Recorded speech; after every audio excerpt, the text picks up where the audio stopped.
you, my soul.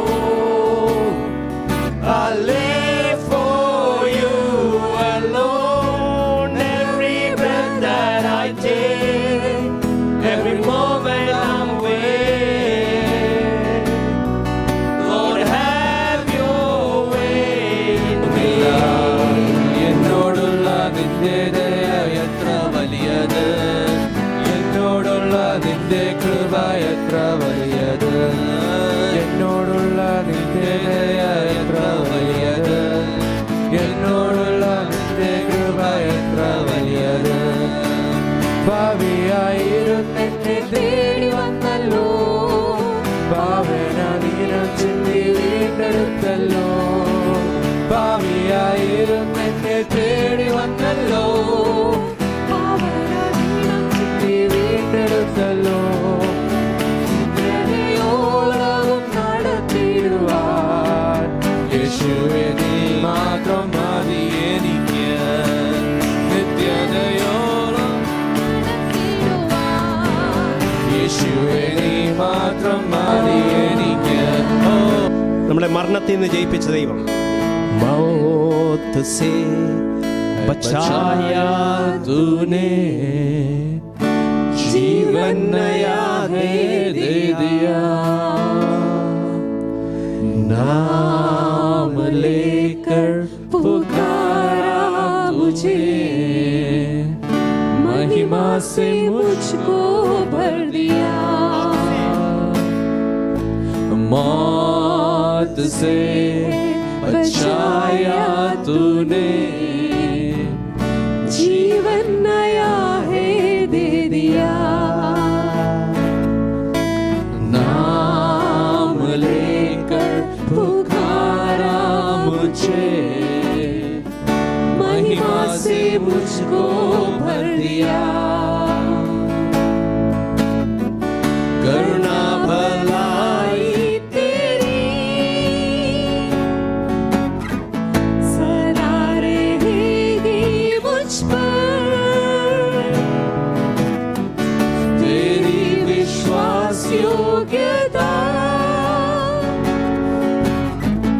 देखूंगा मैं उम्र भर. अपने हाथों बढ़ा के हम हाथ उठाकर गाएंगे, यीशु तेरा नाम रहे ऊंचा. हम हाथ उठाकर गाएंगे, यीशु तेरा नाम रहे ऊंचा. हम हाथ उठाकर गाएंगे, यीशु तेरा नाम रहे ऊंचा. अपने हाथों को उठा के उसका धन्यवाद करें. Let us lift a hand and give praises to his name. I know many of us can testify that he has saved us from the death-like situation came many times. It's just like that death of the angel visiting the camp, death of the angel of death visiting the camp in Egypt, and every home been visited, every home been wailing and crying. That those homes which was sanctified by the blood of Lamb, those houses here this morning standing here been sanctified by the blood of Christ. We can say that with our hands lifted high, I will sing because Lord your name reigns higher. Amen, amen.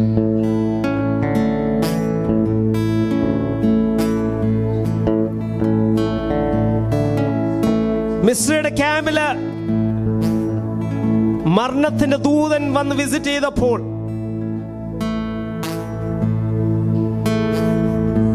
ആ രക്തത്തിൽ മുദ്രയിട്ട് നിന്ന വീടുകളില് അവിടെ ഒരു വിടുതലുണ്ടായിരുന്നു. ഇന്ന് യേശു ക്രിസ്തുവിന്റെ രക്തത്തിൽ മുദ്രയിട്ടിരിക്കുന്ന എല്ലാ വീടുകളും നമ്മൾ കഴിഞ്ഞ ഒരു വർഷക്കാലം ദൈവം അത്ഭുതകരമായ നിലയിൽ നമ്മളെ നടത്തി. വിശ്വസിക്കുന്നവരെ കരങ്ങളെ ഉയർത്തി ദൈവത്തെ സ്തോത്രം ചൊല്ലിയാട്ടെ.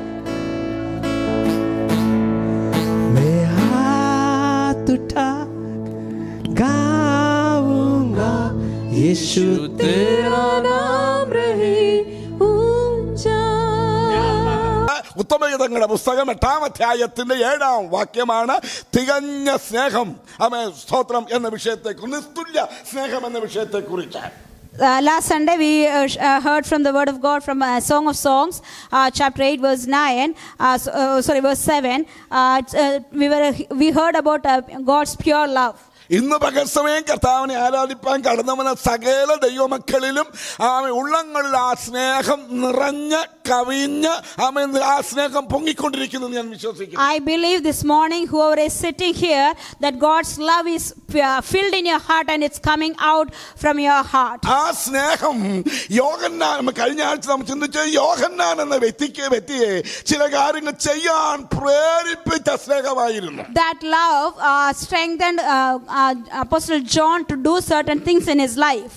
അത് ഒന്നാമതാം ചിന്തിച്ചു നിർത്തത് യേശുവിന്റെ സ്നേഹം യോഹന്നാന്റെ അകത്ത് വന്നപ്പോൾ യോഹന്നാൻ യേശുവിന്റെ മാർവോട് ചാരിയിരിക്കാൻ ആ സ്നേഹം അവനെ പ്രേരിപ്പിച്ചു. When God's love filled Apostle John's heart, it enabled him to sit closer to Jesus' heart. അത് മാത്രമല്ല, യോഹന്നാൻ എഴുതിയ സുവിശേഷം 19-ാം അധ്യായത്തിന്റെ 26-ഉം 27-ഉം വാക്യങ്ങൾ വായിക്കുമ്പോൾ ആ സ്നേഹം അവനെ മറ്റു ചില കാര്യങ്ങൾക്ക് അവനെ പ്രേരിപ്പിച്ചു. Gospel of John chapter 19 verse 26 and 27 it talks that love strengthened Apostle John to do certain things. ആ സമയം എന്ന് പറയുന്നത് ഏകദേശം നട്ടുച്ച നേരത്തോട് അടുത്ത ഒരു സമയമായിരുന്നുവെന്ന് നമുക്ക് മനസ്സിലാക്കാൻ കഴിയുന്നുണ്ട്. That time is closer to noon time. യേശു കർത്താവിനെ ഗത്സമനയിൽ വെച്ച് മഹാപുരോഹിതന്മാർ അയച്ച ചേവകർ അവനെ പിടിച്ച് അധികാരികളുടെ മുമ്പിലേക്ക് കൊണ്ടുപോയി. At that time Jesus Christ has been caught by Pilate's servants and then they brought him to Pilate. ഒന്നു മാറി പലരുടെ മുമ്പിൽ നമ്മുടെ കർത്താവായ യേശുക്രിസ്തുവിനെ വിസ്തരിച്ചതായി നമുക്ക് വചനത്തിൽ കാണാൻ കഴിയുന്നുണ്ട്. From one place to other place Jesus Christ has been taken and they were doing the trials. നിഷ്കളങ്കനും നിർദോഷിയും സ്വതമായ നമ്മുടെ കർത്താവിനെ പീലാത്തോസ് ക്രൂശിക്കുവാൻ വേണ്ടി ഏൽപ്പിച്ചു കൊടുത്തു. The innocent man Jesus Christ has been taken to Pilate's presence and then they decided to crucify him. പാളയത്തിന് പുറത്തു വച്ച് കഷ്ടം അനുഭവിക്കേണ്ടവൻ ആകയാൽ യേശുവിനെ ഗോൽഗോഥായിലേക്ക് കൊണ്ടുപോയതായി കാണാൻ കഴിയുന്നുണ്ട്. As said in the prophets by prophets, he has been taken out of that place and then he has been taken for crucifixion. തിരുവെഴുത്ത് പറയുന്ന പോലെ ഇടയനെ വെട്ടും ആടുകൾ ചിതറിപ്പോകുമെന്നുള്ള വചനത്തിന്റെ വെളിച്ചത്തിൽ കഴിഞ്ഞ 3.5 വർഷത്തോളം യേശുവിനെ അനുഗമിച്ച പല ശിഷ്യന്മാരും അവനെ വിട്ടോടിപ്പോയി. As word says, the prophets prophesied about it that a shepherd will be killed and that sheep will be spread out. That word became true in Jesus' life and then that happened in the crucifixion. ക്രൂശിൽ നമുക്ക് കാണുവാൻ കഴിയുന്നത് അപമാനിതനായ, നിന്ദിതനായ, പരിഹാസിയായ, സകലരാലും തള്ളപ്പെട്ട ഒരുവനെയാണ് നമുക്ക് ക്രൂശിൽ കാണാൻ കഴിയുന്നത്. In cross we see Jesus who is neglected by everyone. He is humiliated and who is going through a lot of pain in his life.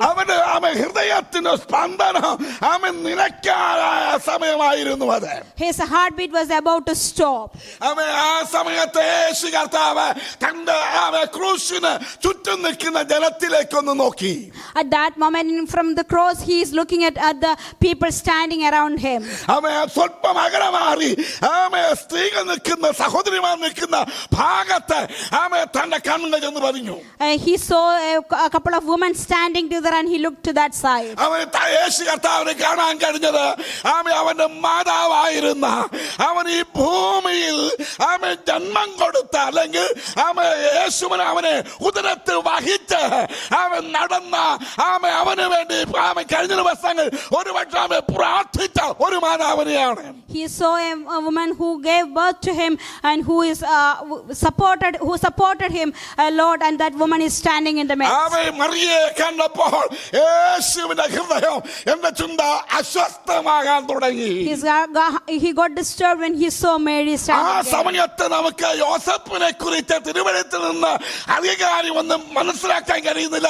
ഒരു പക്ഷേ ആ കാലഘട്ടത്തിലായപ്പോൾ യോസേപ്പ് മരിച്ചു പോയതായിരിക്കാം. We don't hear much about Joseph at that time. Maybe he might have died. We don't know about him that time. സ്വല്പം അകലമാറി നിൽക്കുന്ന മറ്റൊരുവന്റെ മേൽ യേശുവിനെ കണ്ണു പതിച്ചു. അത് മറ്റാരുമല്ല, യേശു അധികം സ്നേഹിച്ചതുമായ യോഹന്നാനായിരുന്നു. Another man who is standing near to that place was John, Apostle John, whom God loved the most. He's standing there. ഉടനെ അവൻ ചെയ്തത് എന്താണെന്ന് അറിയാമോ? യേശു കർത്താവ് ചെയ്തത് യോഹന്നാനെ നോക്കിക്കൊണ്ട് പറഞ്ഞു, ഇതാ നിന്റെ അമ്മ. മറിയെ നോക്കിക്കൊണ്ട് പറഞ്ഞു, ഇതാ നിന്റെ മകൻ. Looking at them, Jesus is telling like this to John. He said, here is your mother, and to Mary he said, here is your son. എന്റെ അമ്മയായ മറിയെ വീട്ടിൽ കൊണ്ടുപോയി ശിക്ഷിച്ച കാലം മുഴുവനും ഇവിടെ നോക്കണമെന്നുള്ള ഭാഷയൊന്നും യേശു കർത്താവ് പ്രയോഗിച്ചില്ല. He didn't use any words saying or anything of that sort. He didn't say that you go and take her home and take care of her. പക്ഷെ അതിൽ യേശു കർത്താവ് പ്രസ്താവിച്ച കാര്യത്തിൽ നിന്ന് ഒരു കാര്യം മനസ്സിലാക്കി മറിയയെ അവന്റെ വീട്ടിലേക്ക് കൂട്ടിക്കൊണ്ടുപോയി. He understood from the word Jesus said and he took Mary to his home. ഞാൻ അതിനെ കാണുന്നത് ഒരു ചുമതല ഏറ്റെടുത്തിട്ടാണ് യോഹന്നാൻ യേശുവിന്റെ ക്രൂശിന്റെ സമീപത്ത് നിന്ന് വീട്ടിലേക്ക് മടങ്ങിയത്. I understand from that word the Apostle John, he is taking that responsibility and he is living from that place. മാതാവിനെ സംരക്ഷിക്കേണ്ട സംരക്ഷണ ചുമതല മുഴുവൻ യോഹന്നാൻ സിസ്റ്റേഴ്സ് ഏറ്റെടുത്തു. The responsibility to take care of Mary for the rest of her life, he is taking that responsibility. എനിക്ക് യേശുവിനെ സ്നേഹിക്കുന്ന ഒത്തിരി പ്രിയപ്പെട്ടവരെ അറിയാം. അവരെ എനിക്ക് ഇഷ്ടമാണ്. പക്ഷേ ആത്മമണ്ഡലത്തില് ആത്മജീവിതത്തില് അവർ യാതൊരു ചുമതലകൾ ഏറ്റെടുക്കത്തില്ല. I have seen a lot of people who says that they love God, but they don't take any responsibilities in their life. സഭയിൽ വരുന്നവരുണ്ട്, ആരാധനയ്ക്കിരിക്കുന്നവരുണ്ട്, ആരാധന സംബന്ധിക്കുന്നവരുണ്ട്. ഏതെങ്കിലും ഒരു കാര്യം നിസ്സാരമായ പലരും കാണുന്ന ഒരു കാര്യമാണ്. ഒരു സൺഡേ സ്കൂൾ അവന്റെ ഒരു അധ്യാപികയായി ഇരിക്കാൻ താല്പര്യപ്പെടുന്നുണ്ടോ? Many times we see they love Jesus and they love to come to church, but when you ask a simple thing like teaching a Sunday school to that person, അവർ വളരെ സന്തോഷത്തോടെ പറയും, bus എനിക്ക് അത് കഴിയുന്നില്ല, മറ്റാരെങ്കിലും ഒന്ന് ഏൽപ്പിച്ചാട്ടെ. they will tell very humbly, they will tell, Pastor, I can't do that. Can you give that responsibility? ഞാൻ എന്റെ മനസ്സിൽ പറയും, അതിന് താങ്കളുടെ സപ്പോർട്ടൊന്നും വേണമല്ലോ. തനിക്കത് ഈ ചുമതല ഏറ്റെടുക്കാൻ പറ്റത്തില്ലെങ്കിൽ വേറെ ആളെ ഏൽപ്പിക്കണമെന്ന് പറയാൻ അവൻ എന്താ യോഗ്യത? At that time I tell normally in my heart, if you, I don't need your support to ask somebody else. I can go and ask. ഇന്ന് മകൻ ഞാൻ ഒരു സത്യം വിളിച്ച് പറയാം, ഈ വചനത്തിന് കഴിവി നിങ്ങൾക്ക് എത്രമാത്രം സന്തോഷകരമാണെന്ന് എനിക്കറിയത്തില്ല. യേശുവിനെ സ്നേഹിക്കുന്ന ഒരു വ്യക്തിയാണെങ്കിൽ ഒരു ചുമതല ഏറ്റെടുക്കാതെ ക്രൂശിന്റെ സമീപത്ത് മടങ്ങാൻ പറ്റത്തില്ല. I don't know how many of you like this sermon, but I want to tell this morning, if you say that you love Christ, you need to take certain responsibilities what God has given you in your life. ഏറ്റവും വലിയൊരു ഉത്തരവാദിത്വം ചുമതലാബോധമാണ് പ്രാർത്ഥന എന്ന് പറയുന്നത്. പറയുന്നത്. One of the biggest responsibility if you're a child of God is prayer. അത് വലിയ ചെലവുള്ള കാര്യമായിട്ടൊന്നും ആരും കണക്കാക്കാറില്ല. ആ ചുമതല പോലും ഏറ്റെടുക്കാൻ ആത്മമണ്ഡലത്തിൽ ആളുകൾ കുറഞ്ഞുകൊണ്ടിരിക്കുകയാണ്. I mean, it is not we don't have to spend anything in money or anything to spend time in prayer, but even to that thing people are very rare these days. എന്റെ വാത്സല്യം ദൈവമക്കളോട് ഞാൻ പറയട്ടെ, 2024 കടന്നു പോകുക, 25 എതിരേക്കാൻ പോകുക. ഒത്തിരി കാര്യങ്ങൾ നമുക്ക് വേണമെന്ന് നാം ആശിക്കുന്നവരാണ്. പക്ഷേ 2025 യേശു കർത്താവ് ഏൽപ്പിക്കുന്ന ആത്മീയ ചുമതലകൾ ഏറ്റെടുക്കാൻ ഇന്ന് പകൽ ഇതിനകത്ത് എത്ര പേരുണ്ട്? 2024 is leaving us and we are entering into 2025. I want to challenge each and every one of you sitting here this morning. How many of you are ready to take the spiritual responsibility God is going to hand over to you in your life? നാം ഇന്ന് പകൽ സമയം യേശുവിനെ ഒരു ചുമതലയും ഏറ്റെടുക്കാതെ, ഒരു ഉത്തരവാദിത്വങ്ങൾ ഏറ്റെടുക്കാതെ നാം യേശുവിനെ സ്നേഹിക്കുന്നു എന്ന് പറയുന്നതിൽ എന്താണ് അർത്ഥം? In this morning, if you are telling without doing anything, without doing any responsibility, if you are telling that you love Christ, what is the meaning of that? യേശുവിനോടുള്ള യോഹന്നാന്റെ സ്നേഹം ചുമതലകൾ ഏറ്റെടുക്കുവാൻ അവനെ പ്രേരിപ്പിച്ച സ്നേഹമായിരുന്നു. The love Apostle John is showing towards Christ, he took the responsibility God has given him. യോഹന്നാൻ 19-26-27 വാക്യങ്ങളിൽ നമുക്ക് കാണുവാൻ കഴിയുന്നത് ആ ഒരു അനുഭവത്തെ കുറിച്ചാണ്. John, Gospel of John, chapter 19, verse 26 and 27, we read those responsibilities he is taking. എനിക്ക് യോഹന്നാനെ പിന്നെ കാണാൻ കഴിയുന്നത് വേറൊരു നിലയിലാണ്. We see John in another situation later. യോഹന്നാന്റെ സുവിശേഷം 20-ാം 4 വാക്യം വായിക്കുമ്പോൾ മറ്റ് ശിഷ്യന്മാരെക്കാൾ അധികം മുമ്പേ ഓടുവാൻ താല്പര്യം കാണിക്കുകയും മുമ്പേ ഓടുന്നതുമായ യോഹന്നാൻ. We see in John's Gospel, chapter 20, verse 4, we see a John who is running ahead of other disciples, who is ready to run that. യേശു കർത്താവ് ക്രൂശിൽ മരിയാമേൻ തന്റെ ജീവനെ തന്റെ പ്രാണനെ ഏൽപ്പിച്ചു കൊടുത്തു. അതിനുശേഷം അരിമത്യക്കാരനായ യോസേപ്പ് ആദ്യ ദിവസം അവന്റെ അടുക്കൽ വന്ന നിക്കോദിമോസ് അവന്റെ ശരീരം ഏറ്റുവാങ്ങി ഒരു പുതിയ കല്ലറയിൽ യേശുവിനെ അടക്കം ചെയ്തു. We see that after the crucifixion, Joseph and Nicodemus, they come together and they buried him in the tomb. ആ ഭാഗത്തെങ്ങും പത്രോസിനെയോ അന്ത്രയോസിനെയോ യാക്കോബിനെയോ മറ്റാരെയും കാണുന്നില്ല. ഒരു കൂട്ടം സഹോദരിമാരെ കടന്നു എന്ന ആ സംഭവത്തിലെല്ലാം ദൃക്സാക്ഷികളായി മാറി. We don't see Peter, Andrew or James or any other disciples in those areas, but we see some of the women who are standing far ahead and then watching, observing all those things. തിരുവെഴുത്ത് വിളിച്ചു പറയുന്ന പോലെ അവർ മടങ്ങിച്ചെന്ന് ശബത്ത് ദിവസം കഴിയട്ടെ എന്ന് പറഞ്ഞ് സുഗന്ധവർഗം ഒരുക്കി കാത്തിരിക്കുകയാ. They went home and they prepared the spices and they're waiting for the Sabbath to be over. അവർ ഒരുക്കിയ സുഗന്ധവർഗവും എടുത്തുകൊണ്ട് യേശുവിന്റെ ശരീരത്തിൽ പൂശുവാ അവർ അതിരാവിലെ ഇരുട്ടുള്ളപ്പോൾ കല്ലറയിലേക്ക് ചെല്ലുന്നു. With their prepared spices, they are ready on the early morning. Then they are going to the tomb to prepare his body. കല്ലറയിലേക്ക് പോകുന്ന സമയത്ത് അവരുടെ ഉള്ളിൽ ഉദിച്ചു വന്നൊരു ചോദ്യമുണ്ട്. ആർ നമുക്ക് വേണ്ടി ആ കല്ലറ when they are walking to the going to the tomb, they were asking among themselves, who is going to remove that stone from the tomb. കഴിഞ്ഞ ദിവസങ്ങൾ അവർ കണ്ടതാണ് പലരും ചേർന്ന് കല്ലറയുടെ വാതിക്കലേക്ക് ഉരുട്ടി വെച്ച ആ കല്ലവര് നേരിട്ട് കണ്ടത്. അത് പലരുടെ കയ്യാൽ സാധിച്ചത്. പക്ഷേ ഈ കല്ല് നമുക്കെങ്ങനെ മാറ്റാൻ കഴിയും? They saw the other day many people together, they kept that stone in that place. They were discussing how can we remove that stone from that place now. ഇന്ന് പകൽ ഞാനൊരു കാര്യം സത്യം വിളിച്ച് പറയാം.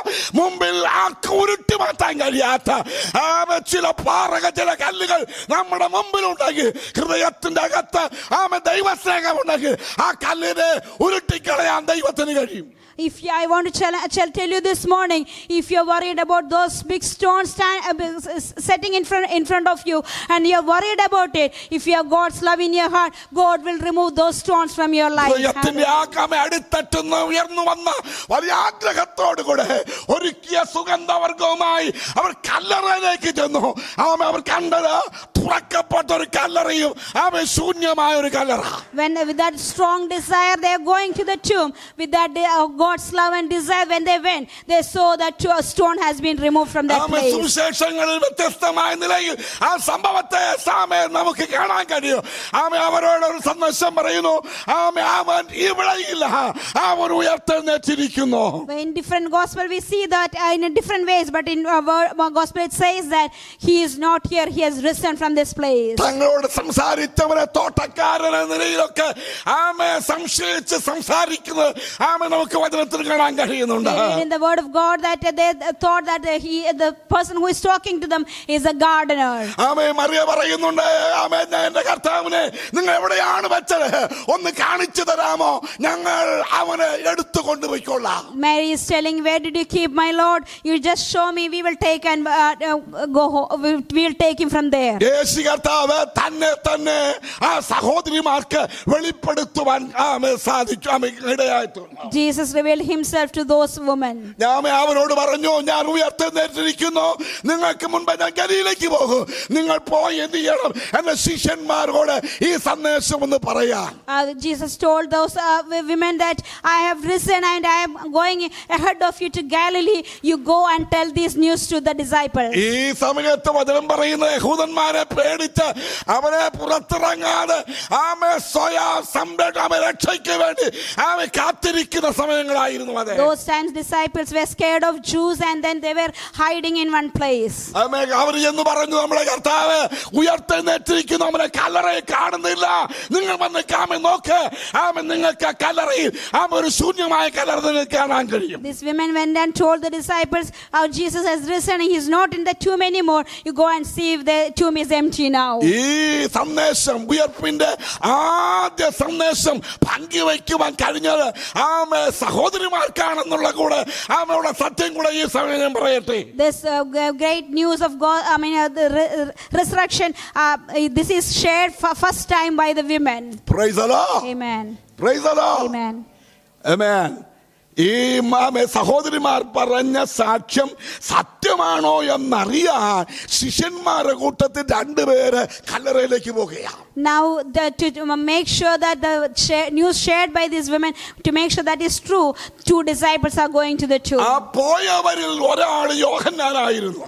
The one among those disciples is John. വായിക്കുന്നു യോഹന്നാൻ, അവൻ 24 വായിക്കുന്നത്, അവൻ മറ്റേ ശിഷ്യനേക്കാൾ മുമ്പേ ഓടുവാൻ യോഹന്നാൻ തയ്യാറായി. Now we read in Gospel of John chapter 20 verse 4, they both ran together, but after some time we see he outran the other disciple. ആമേൻ. നോക്കിയേ, യേശുവിനെ കാണുവാമേ, ആ സാക്ഷ്യം ഒന്ന് കാണാമേ, ആ സംഭവം ഒന്ന് കാണുക. പത്രോസിനേക്കാൾ മുമ്പേ ഓടുന്ന യോഹന്നാൻ. Now you see Peter and John were running together. Now John is ahead of Peter to see that miracle. ഞാൻ യോഹന്നാനോട് ചോദിക്കും, യോഹന്നാനെ നിനക്ക് നീ എന്തുകൊണ്ടാണ് ഇങ്ങനെ മുമ്പേ ഓടുവാൻ തയ്യാറായത്? If we ask John, why are you running this far ahead of Peter? അവൻ പറയുന്ന ഒരു സാക്ഷ്യം ഇതായിരിക്കും, എന്റെ ഉള്ളത്തിൽ എന്റെ കർത്താവ് മരിച്ചടക്കപ്പെട്ടു. ഈ സഹോദരിമാർ പറയുന്നത് പോലെ അവൻ ഉയർത്തെഴുന്നേറ്റ് സത്യമായിരിക്കാം, പക്ഷേ എന്റെ ഉള്ളം മുഴുവൻ അവനോടുള്ള സ്നേഹം കൊണ്ട് നിറഞ്ഞിരിക്കുക. I know one thing, that Jesus has died and crucified and he's buried in the tomb. Now I heard that he's risen, but my heart is filled with the love towards him. That's why I was running. പത്രോസിനേക്കാൾ മുൻപേ ഓടിയവനായിരുന്നു യോഹന്നാൻ. John is the one who ran ahead of Peter. അതിനവനെ പ്രേരിപ്പിച്ചത് ക്രിസ്തുയേശുവിനോടുള്ള വലിയ സ്നേഹമായിരുന്നു എന്നാണ് ഞാൻ കരുതുന്നത്. I believe that what motivated him to run that far ahead of Peter is the God's love which he has in his heart. ഒരു കാലത്ത് നന്നായി ഓടിയ പലരെ ഞാൻ കണ്ടിട്ടുണ്ട്. I have seen people who run very far in one time. പക്ഷേ ഇന്ന് അവരിൽ പലരും ശ്രദ്ധിക്കണമേ, സ്വന്തം ഗലാത്യരെ പോലെ. Many of those people are nowadays like Galatians. ഗലാത്യരെ കുറിച്ച് ധന്യനായ പൗലോസ് പറയുന്നു, നിങ്ങൾ നന്നായി ഓടിയവരായിരുന്നു.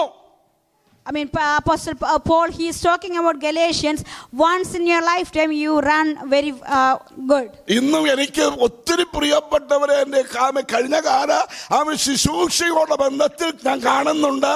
തങ്ങൾക്കൊരാവശ്യമുണ്ടെങ്കിൽ ഓടാൻ പലരും മുമ്പിലാ. I mean, I've seen in my ministry life, if they have anything to do, they will run very well. Praise the Lord. ആരും അവരോട് പ്രത്യേകിച്ച് പറയേണ്ട, അവർ ആവശ്യങ്ങൾക്ക് വേണ്ടി ഓടിക്കൊള്ളും. For their needs, they will run really good. Nobody has to tell them about that. കാലം കഴിഞ്ഞപ്പോൾ അവരിൽ പലരും ആരായി മാറിയെന്നറിയാമോ?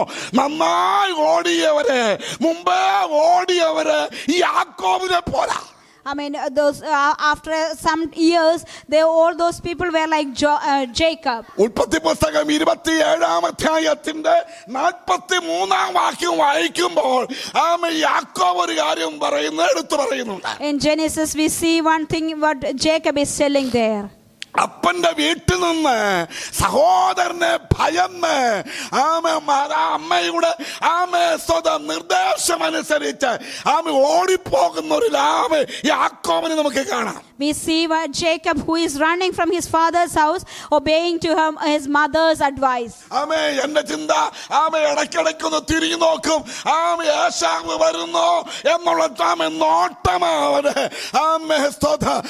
പുറകോട്ടുള്ള നോട്ടം. അവനെ മുമ്പോട്ട് ഓടിപ്പിക്കുന്നത് ഏശാവിനെ ഭയപ്പെട്ടുള്ളതും സ്വയരക്ഷയ്ക്ക് വേണ്ടിയുള്ള ഓട്ടമാണ്. I believe that when he is running to hearing his mother's advice, he is looking back and checking whether Esau is following him or not. അവന്റെ ആ ഓട്ടത്തിനിടയ്ക്കിൽ ഇടയ്ക്ക് സ്വർഗീയ ദർശനം കണ്ടു, വാഗ്ദത്തങ്ങൾ കിട്ടി. പറഞ്ഞ് അവൻ മുമ്പോട്ട് പോകുകയാ.